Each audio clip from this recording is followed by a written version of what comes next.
From Boca Raton, Florida, the home of Lynn University, and site of the 2012 final presidential debate, this is Beyond the Brief.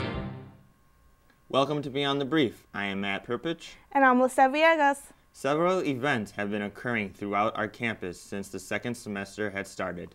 Yes, February is such a busy month here at Lynn, with our ongoing 50th anniversary celebration and our celebration of Black History Month.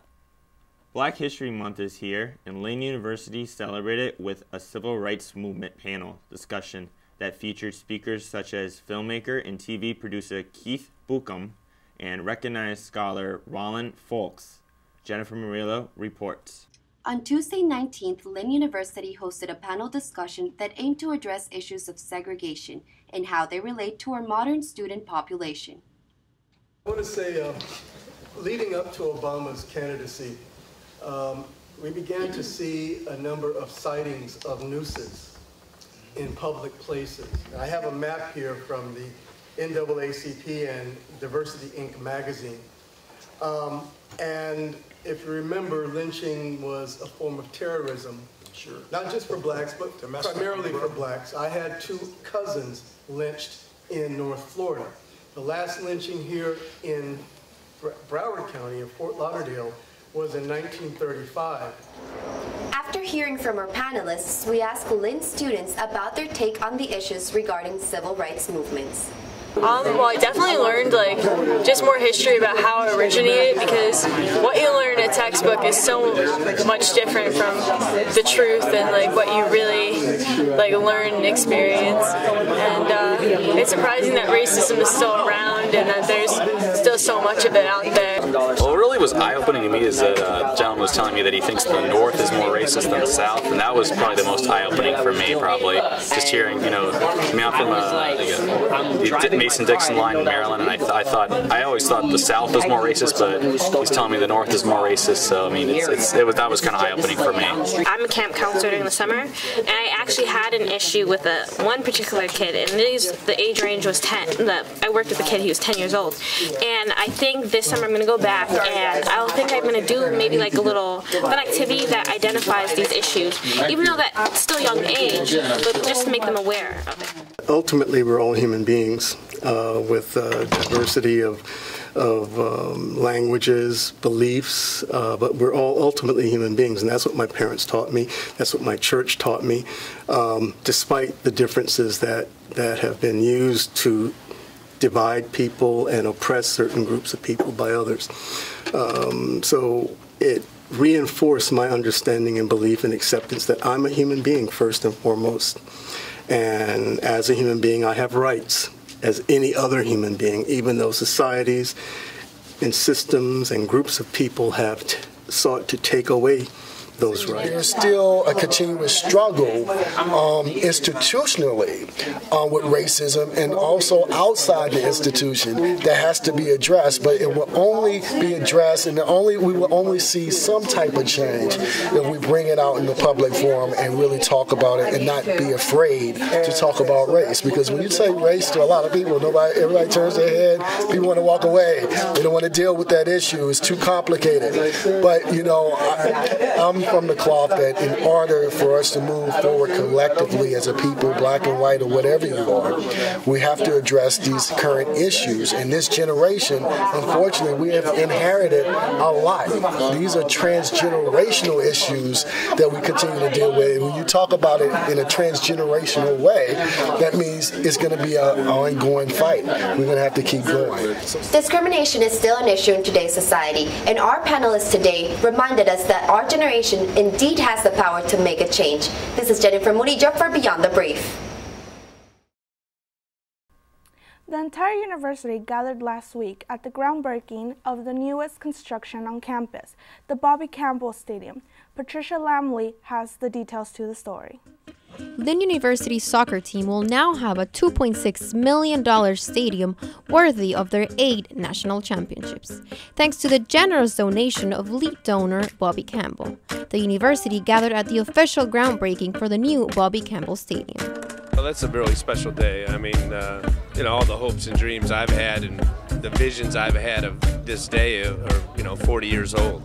This one's particularly exciting because, as I mentioned, we've always wanted to play under the lights. And we can do that with the Purple Tennis Complex, but soccer and now lacrosse is such a big part of who we are at Lynn University, and winning the national championship this year and having this new place where we can all gather is going to be an amazing thing for our community. So, you know, all those components of the building out the rest of our campus that we have outlined in Lynn 2020, they're all exciting in their own way, but this one from an athletic standpoint is particularly sweet.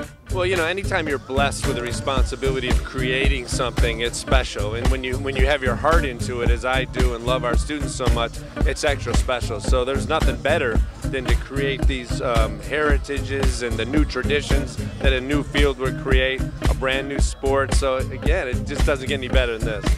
Mr. Malfitano tells me this will be ready for the spring lacrosse season. The ceremony also included the introduction of the new lacrosse coach, as well as remarks by President Ross, lead donor Bobby Campbell, and Matt DeSerbo, captain and goalkeeper of the men's soccer team. After the traditional groundbreaking shovel ceremony, a unique exhibition was played out in the field with President Ross and Senior Vice President for Administration, Greg Malfitano, wearing soccer uniforms and fielding balls from 5 members of each of the men's and women's soccer teams. I think one of the most important things is I was born and raised in Pittsburgh, quite a single mother, and we were taught that sports is the most important thing in our lives. Like I said before, from Pittsburgh, we know a lot about football. We played a lot of football, and I played basketball, football, baseball. Never played soccer, and to me, I got to learn soccer more and more important. A gentleman here from my company, Gibo, he's from Italy. He's very famous. He played a lot of soccer, and more and more I go to soccer, watch his kids, go to games, watch the World Cup. I get really enthused, and I really understand it now. Again, jealous, but happy for the boys who are here that are going to be able to play in it, and for all the future players that are going to be able to play in it. And one last question, what's next?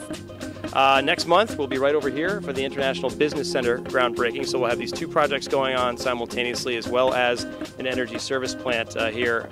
So this whole part of campus is really going to be moving and rolling a lot. And then after that, we have a few things up our sleeves, so I just have to wait and see what's next. The Bobby Campbell Stadium is projected to be ready by the fall of 2014. The construction of this stadium allows the Fighting Knights athletic program to expand and include a new lacrosse team.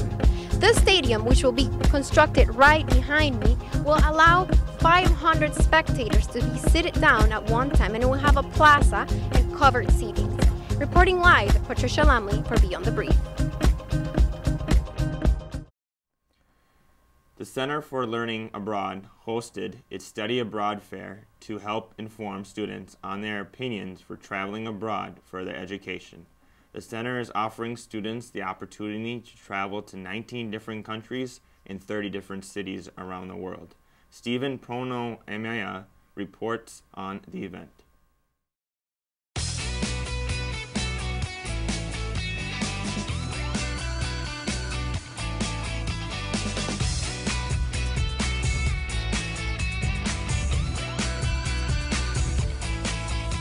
Hey everyone, I'm here at the Study Abroad Fair here at Lynn University's Student Center, where students can learn all about the options that are available to them to study abroad. Hi, my name's Caitlin Smith. I'm a second year here and I love to study abroad. What are some of the places you're interested in going to? Everywhere. I want to go to every continent. Antarctica maybe, I don't know. I'm kind of thinking about the cold and the polar bears, but yeah, I like the Eastern countries better because they're vastly different from what we know. Like I like India and China as an idea. So I'm here with Brian Perdema, the director for the Center of Learning Abroad here at Lynn University. What are some of the requirements to study abroad? Well, there's some basic requirements. Students who are in their sophomore, junior, or even senior year are able to study abroad. Students at Lynn will need to have studied or have completed at least 24 credit hours in order to be eligible to study abroad. And then there's different requirements based on where they want to go regarding their GPA and what have you. Hello, good afternoon. My name is Luca Bucciarelli, and I'm coming from Florence, and I'm representing here at Lynn University, Florence University of the Arts. How do you feel this experience benefits students that travel abroad to your institution? Well, I can say a million of words about this, but certainly studying abroad every institution, no matter if it's ours or any other, will really open your mind. Will make you into a different person. Will actually let you understand more the diversity of the world. This has been Stephen reporting for Beyond the Brief. The presidential debate has come to campus. A lot of opportunities have risen. Most recently, with the help of Dr. Robert Watson, President Truman's grandson, Clifton, came to campus and talked about what life was like growing up with a president. Matt Perpich reports. President Truman's grandson, Clifton Truman Daniels, spoke to an audience at Lynn University about his grandfather. The time I ever knew he'd been president was when I was 6 years old, and a teacher asked me in school, "Wasn't your grandfather president of the United States?" To which I said, "I don't know. Nobody had ever told me that." So I went home and asked my mother, who told me, yes, he was president of the United States, but just remember that any little boy's grandfather can be president. Don't let it go to your head. A few minutes later, it looked like he raided his desk of everything that it contained. Pens, pencils, paper, envelopes. I mean, he started giving us the contents of the one for you, two for you, and there we go, and started divvying it all up. Near the end of this exercise, Lady Bird Johnson reached across the coffee table and snatched something out of his hands and said, "Lyndon, for God's sake, you can't give them those." I don't remember my grandfather giving me any advice. One of the things he said about advising children was to find out what your children want to do and then advise them to do it. So he was not big on interference in the family. He was a supporter, not much of an advice giver. First time he's been on our campus, yes. He and I have worked together for about 10, 12 years on something called the Truman Legacy Symposium. President Truman used a little White House in Key West, which is the old commandant's home on the U.S. Navy base there. We've used that as an annual conference on Harry Truman. The president, Truman, spent 175 days during his presidency using that as his vacation home and his working White House, and rather than Camp David. So he and I go down to Key West every year, but this is the first time he's been to the campus. I think it was a wonderful opportunity for our students to meet a grandson of a president, someone who's met presidents, been in the White House. One, he's in Chicago, and it's very cold in Chicago. Our weather's much better. So I told him we'll get him a plane ticket. Secondly, he and I, as I said, have worked together for 12 years. We both serve on the foundation board for the Truman Foundation. So we've worked together for that for years. We do an annual book, a book every year, a Truman Legacy book. We pick a different facet of Truman's presidency, his creation of Israel, his civil rights program, dropping the bomb, national security, the Korean War. And he's been kind enough to write a foreword for the book, to lend it the family endorsement, if you will. With President Truman's grandson, Clifton Truman Daniel, spoke to a wide range of audience about his family name and grandfather. This is Matt Perpich reporting for Beyond the Brief. There are sensors that have been currently installed in each of the classrooms around campus to help regulate the temperatures indoors. There have been issues and controversies throughout the past semesters pertaining to the fluctuation of the temperatures in each classroom. This is Kevin Thomas reporting live for Lynn University. To add to Lynn's collection of convenient decisions made campus-wide, the new high-tech temperature regulators have been activated with the installation of water coolers. One of the things we're working on is our overall master plan for going green and our sustainability plan. And one of the things we're doing is regulating the water temperature, which is all our buildings are powered by a chilled water system. No one ever knew what attire was appropriate because the classroom temperatures always seem to fluctuate. This would no longer be an issue. Some of the temperatures in some of the buildings, some are colder and some are hotter. By doing this overall, by regulating it, we should have a pretty ambient temperature throughout the whole campus. It's going to take us, start to finish, about 18 months to do the overall job, and we're already about 6 months into it, so about another year.